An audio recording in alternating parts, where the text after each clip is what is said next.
como mudar esse cenário, qual o protagonismo que precisamos viver, qual a formação de consciência que precisa acontecer. Eu analiso isso, se eu estiver errado, né, me corrija.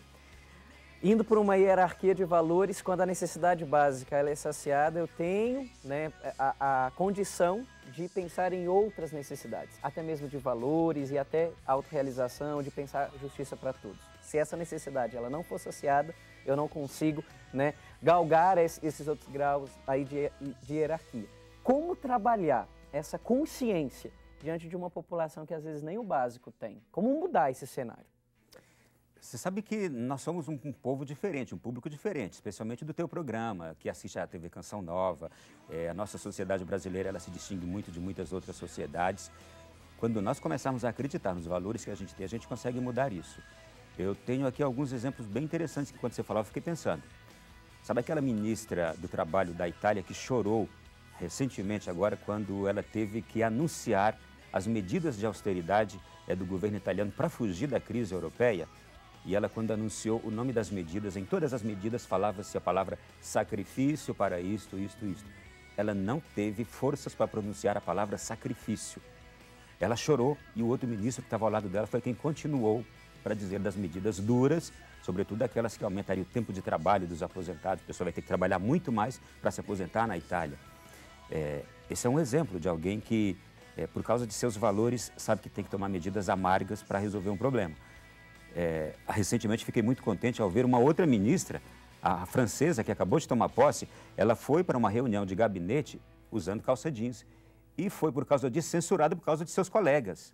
E ela diz, mas vem cá, eu sou uma cidadã comum, inclusive eu vim de metrô para a reunião. Então acharam aquilo absurdo. Não é? E aqui pertinho de nós, na América do Sul, a gente tem também um exemplo bem bacana. O presidente do Uruguai, José Pepe Mujica, se não me engano o nome dele, ele acabou de dar um exemplo fantástico. Ele mora numa chacrazinha desde quando assumiu a presidência. Os $12.500 que ele ganha, 90% ele doa para instituições de caridade e ele leva as pessoas para a casa dele, vai à rua comprar uma tampa de uma privada, põe debaixo do braço e volta para casa. Então, como é que a gente vai mudar essas coisas e aonde recorrer, o que fazer?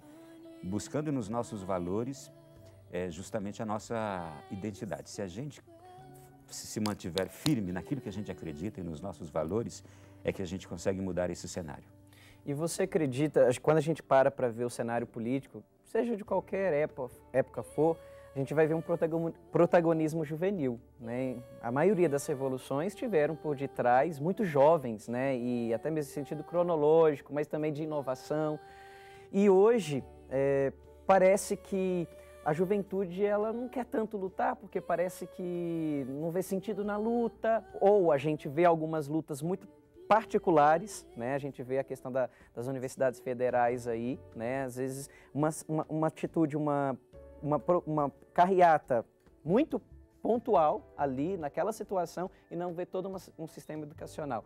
Você acredita que ainda vale a pena esse tipo de manifestação juvenil que acompanhou tantos momentos políticos? É só o que resolve. E, aliás, essa é uma opinião unânime de defensores, por exemplo, da moral, da ética hoje, porque vê-se hoje como um caos a situação que a gente vive. A situação política que a gente vive vê-se hoje como um caos. A situação moral vê-se como um caos. Se a gente for analisar também as tantas injustiças que acontecem que ninguém consegue resolvê-las, estamos com um sistema jurídico num caos. Não se consegue nenhuma mudança.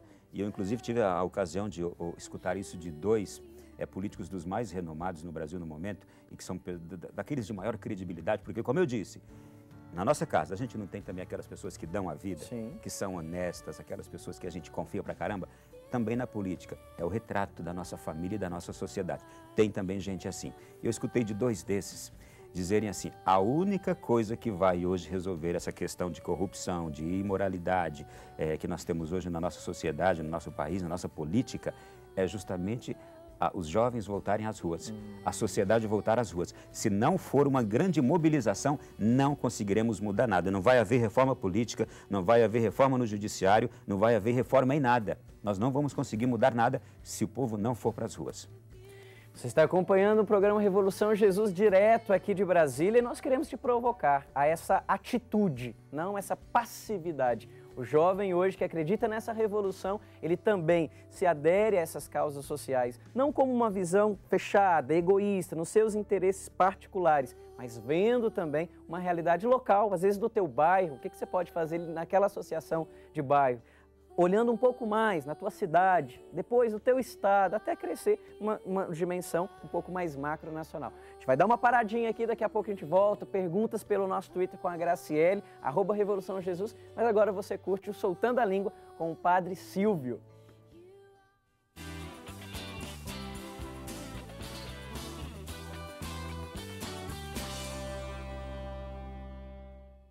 Uma verificada, posso mexer aqui? Muito bem. Tá.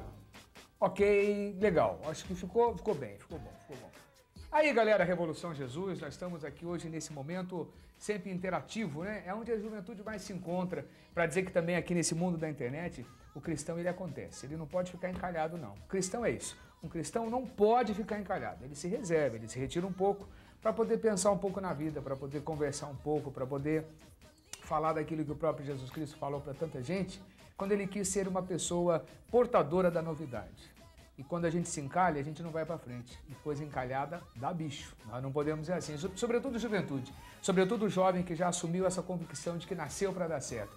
Você e eu, toda a galera do Revolução, todo mundo cristão, precisa ser esse ponto sempre forte de avanço. Nós não podemos ficar parados. Mas que de vez em quando é preciso a gente se reservar um pouco da vida, das coisas que a gente anda fazendo por aí, curtir a vida de uma forma diferente, mais silenciosa, para a gente se focar em Cristo. Esse é um desafio bom. Eu garanto para você, como padre, como amigo, que é aquilo que nos abastece. Retire-se um pouquinho, faça um pouco essa sua parada. Essa parada não é encalhar, é uma parada necessária para um encontro pessoal, do qual depois você precisa chegar avante. Esse é o desafio para que a gente possa ser um cristão mais qualificado. Eu sei porque sou cristão, não sou cristão porque é moda. Sei porque estou fazendo e porque quero ser. Revolução Jesus, com você, juntos, cristão em ordem de batalha, se reservando para viver melhor.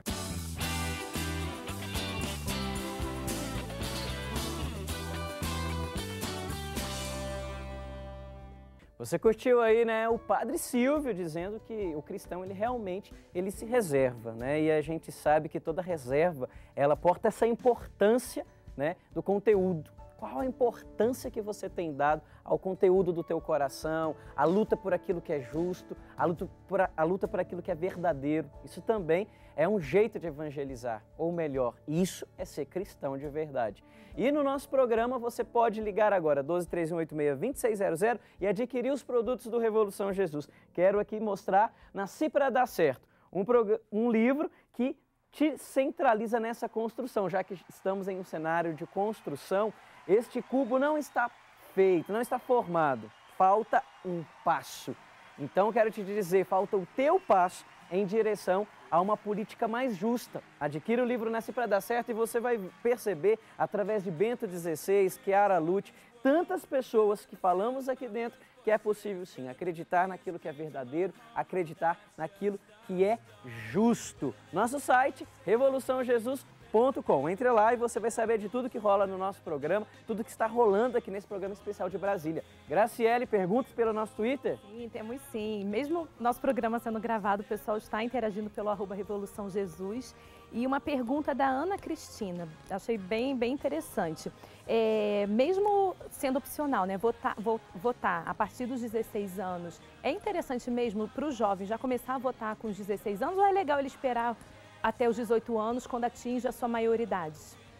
Ô, Graça, a gente já tem hoje tanta maturidade para trabalhar, por exemplo, com as novas mídias, com as novas tecnologias, para decidir tantas coisas.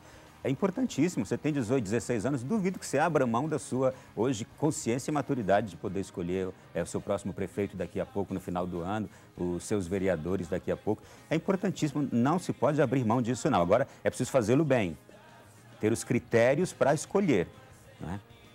E mais uma pergunta também do Rafael. Ele pergunta assim, um Estado laico, qual a postura de um político católico frente às leis que vão contra a fé católica? É preciso tirar, a gente precisa separar muito bem as coisas e deixar que uma confusão seja separada dessa visão. nós não podemos confundir Estado laico com Estado inimigo da religião. Quem disse que o Estado laico é inimigo da religião? Muito pelo contrário. O Estado laico ele é livre para que aqueles que exercem o poder dentro dele ajam de acordo com a maioria. Qual é a nossa maioria hoje? Se nós nos unirmos aí, a sociedade brasileira toda hoje, nós temos aí 90 e pouco por cento de cristãos. Então, o que fazer? É cada um daqueles que estão hoje à frente também não terem medo de, por causa de uma minoria que faz um barulho tão grande, querendo que seus pontos de vista prevaleçam diante de todas as situações, que a gente diga, não, mas nós somos maioria. Em qualquer lugar, a maioria, ela tem direito de poder escolher. E se nós somos cristãos, embora o Estado seja laico, mas a maioria dessa população é cristã, ela tem o direito dela escolher hábitos cristãos, dela escolher viver de forma cristã. Então, nós temos que separar muito bem essa coisa. Estado laico não tem nada de Estado inimigo de religião. Ele é um Estado livre para escolher pela maioria do seu povo. Mais alguma, Graça? Tem uma sim. Tem uma pergunta assim da Kelly, do Recanto das Emas, aqui do Distrito Federal. E ela pergunta assim, como identificar um político que realmente se importa com a população? Esse problema ele é gravíssimo, porque a gente precisa conhecer bem, precisa investigar, precisa pesquisar, precisa estar atento a todas as informações sobre aquele político, as notícias sobre ele. É um deverzinho de casa que a gente vai ter que fazer, por exemplo, nessas próximas eleições, você do fundo do Brasil, aqui em Brasília não temos eleição municipal, mas, por exemplo, você vai ter que fazer agora. E até nas eleições municipais isso é muito mais fácil, porque a gente conhece o vereador, o candidato é vereador, a gente conhece o candidato, é prefeito da nossa cidade. Nas pequenas e médias cidades, nas grandes, já se tem um trabalho um pouquinho maior, mas é preciso fazer um dever de casa muito simples, investigar hábitos, valores, as práticas daquele político, a história dele, o que ele já fez, o que dizem dele, tudo isso. Agora, se de tudo isso aí você chegar no final e dizer assim, puxa, mas são todos iguais, aí não há outra regra a não ser de eliminação, o menos ruim.